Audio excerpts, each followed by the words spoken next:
जिंदगी को हर दिन खुश रहकर जियो, खुद भी खुश रहो और दूसरों को भी खुशियां बांटो, क्योंकि रोज शाम को सिर्फ सूरज ही नहीं ढलता बल्कि आपकी अनमोल जिंदगी भी ढलती है। हरे कृष्णा। इसी सुविचार के साथ आप सभी का दिन शुभ और मंगलमय हो। आज सुनिए आगे की कथा। व्यास जी कहते हैं कि भगवान के अलौकिक कर्म देखकर वसुदेव और देवकी को उनके भगवत भाव का ज्ञान हो गया। ये देखकर भगवान श्री हरि ने यदुवंशियों को मोहने के लिए वैष्णवी माया फैलाई और कहा, माता और पिताजी, मैं और भैया बलराम बहुत दिनों से आपके दर्शन करने के लिए तत्पर थे। आज इतने लंबे समय के बाद हमें आपका दर्शन मिला है। जिसका समय माता पिता की सेवा के बिना ही बीतता है, उस पुत्र का तो जीवन व्यर्थ है। वह जननी को कष्ट देने वाला माना गया है। साधु पुरुषों में उसकी निंदा होती है। तात, जो गुरु देवता ब्राह्मण और माता पिता का पूजन सत्कार करते हैं, उन्हीं का जन्म सफल होता है। पिताजी, हम लोग कंस के बल और प्रताप से पराधीन हो गए थे, इसलिए हमारे द्वारा जो अपने कर्तव्य का उल्लंघन हुआ है वह सब आप क्षमा कर दीजिए। ऐसा कहकर दोनों भाइयों ने अपने माता पिता को प्रणाम किया। फिर क्रमशः यदुकुल के सभी बड़े बूढ़ों का चरण स्पर्श किया। इस प्रकार अपने विनयपूर्ण बर्ताव से समस्त पुरवासियों के मन में अपने प्रति स्नेह भर दिया।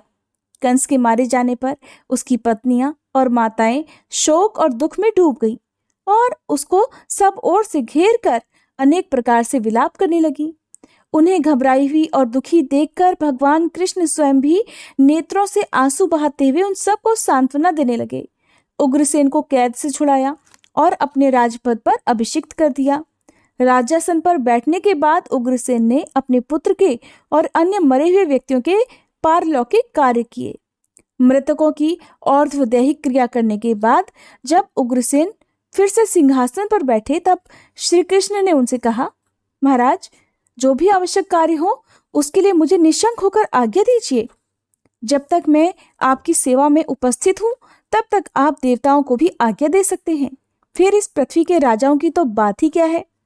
उग्रसेन से ऐसा कहकर श्री कृष्ण वायु देवता से बोले, वायु, तुम इंद्र के पास जाओ और उसे मेरा ये संदेश कहो कि इंद्र, तुम अभिमान छोड़कर महाराज उग्रसेन को सुधर्मा सभा दे दो। श्री कृष्ण कहते हैं, ये राजा के योग्य उत्तम रत्न है, इसलिए सुधर्मा सभा में यदुवंशियों का बैठना सर्वथा उचित है। भगवान के ऐसा कहने पर वायुदेव ने शचीपति इंद्र से सब कुछ कहा और इंद्र ने वायु को सुधर्मा सभा दे दी। वह दिव्य सभा सभी रत्नों से संपन्न थी। गोविंद की भुजाओं की छत्र छाया में रहने वाले यादव वायु द्वारा लाई गई उस सभा का उपभोग करने लगे। श्री कृष्ण और बलभद्र संपूर्ण विद्याओं के ज्ञाता तथा पूर्ण ज्ञान स्वरूप थे। तथापि शिष्य और आचार्य की परंपरा को सुरक्षित रखने के लिए उन्होंने काश्य गोत्र में उत्पन्न अवंतीपुरी निवासी सांदीपनी जी के यहाँ विद्याध्ययन के लिए यात्रा की। बलराम जी और श्री कृष्ण दोनों भाई शिष्यता ग्रहण करके लगातार गुरु की सेवा में लगे रहते थे। उन्होंने अपने आचरण के द्वारा सबको शिष्य के कर्तव्य का उपदेश दिया। 64 दिनों में ही रहस्य और संग्रह अस्त्रों के उपसंहार सहित धनुर्वेद का उन्हें पूरी तरह से ज्ञान हो गया। ये एक अद्भुत बात थी। उनके अलौकिक और अनहोने कर्मों को देखकर गुरु ने ऐसा समझा कि साक्षात सूर्य और चंद्रमा इन दोनों के रूप में मेरे यहाँ आए हैं। केवल एक बार बता देने से ही इन दोनों को संपूर्ण अस्त्र शस्त्रों का ज्ञान हो गया। तब उनकी विद्या पूरी हो गई। तब भगवान श्री कृष्ण और बलराम जी ने अपने गुरु से कहा, भगवान, आपको क्या गुरु दक्षिणा दी जाए, बताइए। परम बुद्धिमान गुरु ने भी उनसे अलौकिक कर्म का विचार करके अपने मरे हुए पुत्र को मांग लिया, जो प्रभास क्षेत्र में समुद्र के भीतर डूब गया था। तब बलराम और श्री कृष्ण हथियार लेकर समुद्र तट पर गए और समुद्र से बोले, मेरे गुरु के पुत्र को लेकर आओ। समुद्र ने हाथ जोड़कर कहा, भगवान, मैंने सांदीपनी के पुत्र का अपहरण नहीं किया है। मेरे भीतर पंचजन नाम का एक दैत्य रहता है। उसका आकार शंख की तरह है। उसी ने उस बालक को पकड़ लिया था और वह दैत्य आज भी मेरे जल में मौजूद है। समुद्र के ऐसा कहने पर भगवान ने जल में प्रवेश करके पंचजन को मार डाला और उसकी हड्डियों का उत्तम शंख ग्रहण किया। जिसका शब्द सुनकर दैत्यों का बल क्षीण हो जाता, देवताओं की शक्ति बढ़ती और अधर्म का नाश हो जाया करता है। इसके बाद भगवान श्री कृष्ण और बलवान बलराम जी यमपुरी में गए। वहां उन्होंने शंखनाद किया और वैवस्वत यम को जीतकर गुरु के पुत्र को प्राप्त कर लिया। वो बेचारा वह नरक की यातना भोग रहा था। उसे पहले जैसा शरीर प्रदान कर दोनों भाइयों ने अपने गुरु को अर्पित कर दिया। इसके बाद वे दोनों बंधु उग्रसेन द्वारा पालित मथुरापुरी में चले आए। उनके आने से मथुरा के सभी स्त्री पुरुष प्रसन्न हो गए। महाबली कंस ने जरासंध की पुत्री अस्ति और प्राप्ति से विवाह किया था। जरासंध मगध देश का बलवान राजा था। वह बहुत बड़ी सेना अपने साथ लेकर अपने दामाद को मारने वाले यदुवंशियों सहित श्री कृष्ण का वध करने के लिए बड़े क्रोध पूर्वक आया। मथुरा के पास पहुंचकर उसने उस पुरी को चारों ओर से घेर लिया। उसके साथ 23 अक्षौहिणी सेना थी। बलराम और श्री कृष्ण थोड़े से सैनिकों को साथ लेकर अपने नगर से बाहर निकल गए और उसके बलवान योद्धाओं के साथ युद्ध करने लगे। उस समय उन्हें अपने पुरातन आयुधों को ग्रहण करने की इच्छा हुई। उनके मन में ऐसा संकल्प आते ही सुदर्शन चक्र, शारंग धनुष, बाणों से भरा हुआ अक्षय तुणीर और कौमोद की गदा, ये सभी अस्त्र श्री कृष्ण के हाथ में आ गए। इसी प्रकार बलदेव जी के हाथ में भी उनके अभीष्ट अस्त्र हल और मूसल आ गए। उन दिव्य अस्त्रों को पाकर श्री कृष्ण और बलराम ने महाराज जरासंध को सेना सहित युद्ध में परास्त कर दिया और फिर वे अपनी पुरी में लौट आए। दुराचारी जरासंध परास्त होकर भी जीते जी लौट गया था, इसलिए श्री कृष्ण ने उसे हारा हुआ नहीं समझा। वह पुनः अपनी बहुत बड़ी सेना के साथ मथुरा पर चढ़ आया और बलराम जी तथा श्री कृष्ण से परास्त होकर भाग खड़ा हुआ। इस प्रकार अत्यंत दुर्मद मगधराज ने श्री कृष्ण और यदुवंशियों के साथ 18 बार लोहा लिया, अर्थात 18 बार युद्ध किया, लेकिन हर युद्ध में उसे यदुवंशियों के द्वारा मुंह की खानी पड़ी। हर बार हार का सामना करना पड़ा। हालांकि उसके पास सेना तो अधिक थी, तब भी थोड़ी सी सेना वाले यादवों ने उसे मार भगाया। इस अनेक युद्धों में लड़ने पर भी जो यदुवंशियों की सेना सुरक्षित रह गई, यह चक्रपाणी भगवान विष्णु के अंशभूत श्री कृष्ण के सामीप्य की महिमा थी। भगवान श्री कृष्ण शत्रुओं पर जो अनेक प्रकार के अस्त्र चलाते थे, वह मनुष्य धर्म का पालन करने वाले जगदीश्वर की ही लीला थी, जो मन से ही संसार की सृष्टि और संहार करते हैं। उन्हें शत्रु पक्ष का विनाश करने में कितने परिश्रम की आवश्यकता है।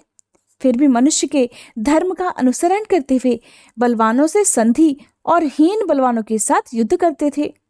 कहीं साम दान और कहीं भेद की नीति दिखाते हुए कहीं कहीं पर दंड नीति का भी प्रयोग करते थे और जरूरत पड़ने पर कहीं कहीं तो युद्ध से पलायन भी कर जाते थे, अर्थात भाग भी जाया करते थे।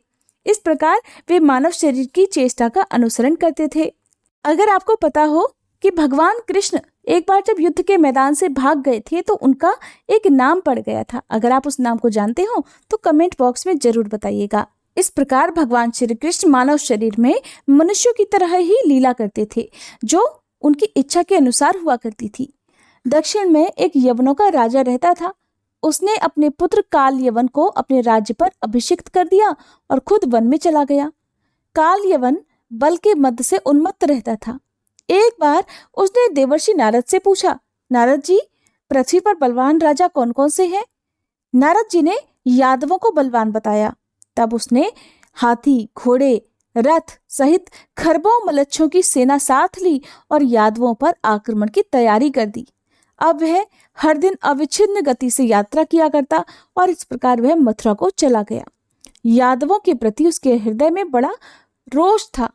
उसके आक्रमण का समाचार जानकर श्री कृष्ण ने सोचा कि अगर कालयवन ने आकर यादवों की सेना का संहार कर दिया तो अवसर देखकर मगधराज जरासंध भी आक्रमण करेगा, और पहले जरासंध ने ही आकर हमारी सेना को क्षीण कर दिया तो बलवान कालयवन तो बचे खुचे सैनिकों को मार ही डालेगा। अहो, यदुवंशियों पर दोनों प्रकार से संकट आ गया है। इसलिए इससे बचने के लिए मैं यादवों के निमित्त अत्यंत दुर्जय दुर्ग का निर्माण करूंगा, जहां रहकर स्त्रियां भी युद्ध कर सकती हैं। फिर वृक्षिणियों और यादवों की तो बात ही क्या है। अगर मैं सोया या बाहर गया हूं तो उस समय भी दुर्ग में रहने पर दुष्ट शत्रु यादवों को ज्यादा कष्ट ना दे सके, ऐसा सोचकर गोविंद ने समुद्र से 12 योजन भूमि मांगी और उसी में द्वारिकापुरी का निर्माण किया। उसमें बड़े बड़े उद्यान शोभा पाते थे। उसकी 4 दीवारी बहुत ऊंची थी। सैकड़ों सरोवरों से वह पुरी सुशोभित हो रही थी। उसमें सैकड़ों परकोटे बने हुए थे। वह पुरी इंद्र की अमरावती से मनोहर जान पड़ती थी। भगवान श्री कृष्ण ने मथुरा के निवासियों को वहां पहुंचा दिया और जब काल यवन समीप आ गया तब वे स्वयं मथुरा लौट आए। मथुरा के बाहर काल यवन की सेना का पड़ाव था। श्री कृष्ण अस्त्र शस्त्र लिए बिना ही मथुरा से बाहर निकले। काल यवन ने उन्हें देखा और ये जानकर कि यही वासुदेव हैं, बिना अस्त्र शस्त्र के ही उनका पीछा किया। जिन्हें बड़े बड़े योगी अपने मन के द्वारा भी नहीं प्राप्त कर सकते, उन्हीं भगवान को पकड़ने के लिए काल यवन उनके पीछे पीछे चल दिया। उसके पीछा करने पर श्री कृष्ण भी एक बहुत बड़ी गुफा में प्रवेश कर गए, जहां महापराक्रमी मुचुकंद सोए हुए थे। काल यवन ने भी उस गुफा में प्रवेश करके देखा, एक मनुष्य सो रहा है। उसे ही श्री कृष्ण समझकर उस खोटी बुद्धि वाले यवन ने लात मारी। मुचुकंद की आंख खुल गई और वह यवन राजा की दृष्टि पड़ते ही उनकी क्रोधाग्नि से जलकर भस्म हो गया। और ऐसा क्यों हुआ, इस बारे में भी जानिए।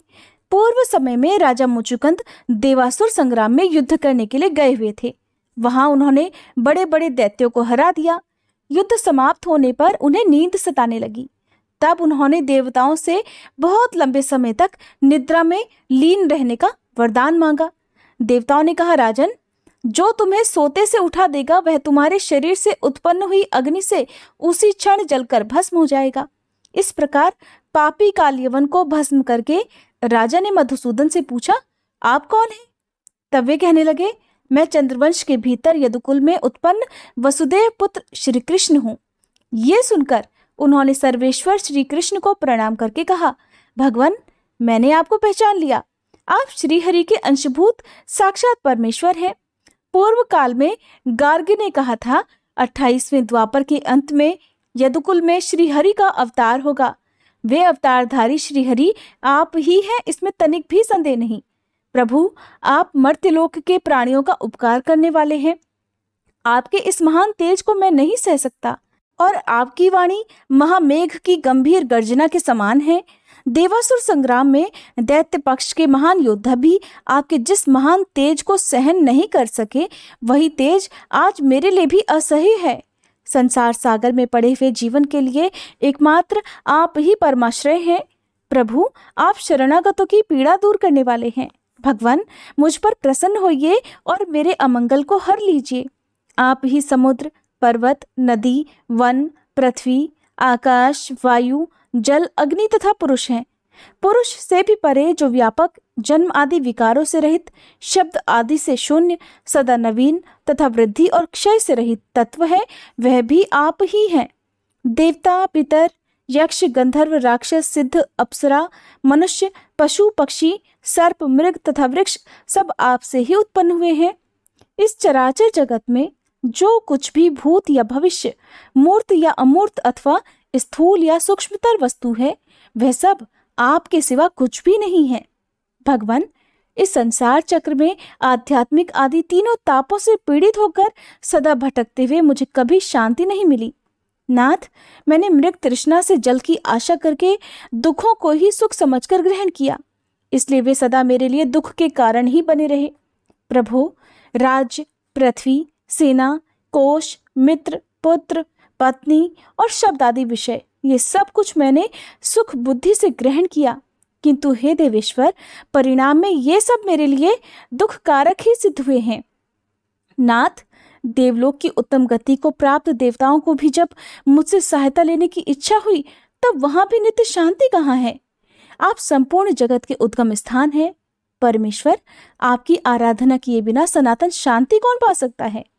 जिनका चित्त आपकी माया से मोहित है, वे जन्म, मृत्यु और जरा आदि कष्टों को भोग कर अंत में यमराज का दर्शन करते हैं। इसके बाद सैकड़ों पाशों में आबद्ध होकर नरकों में अत्यंत दारुण दुख भोगते हैं। ये विश्व आपका ही स्वरूप है। परमेश्वर, मैं अत्यंत विषयी हूँ और आपकी माया से मोहित होकर ममता के अगाध गर्त में भटक रहा हूँ।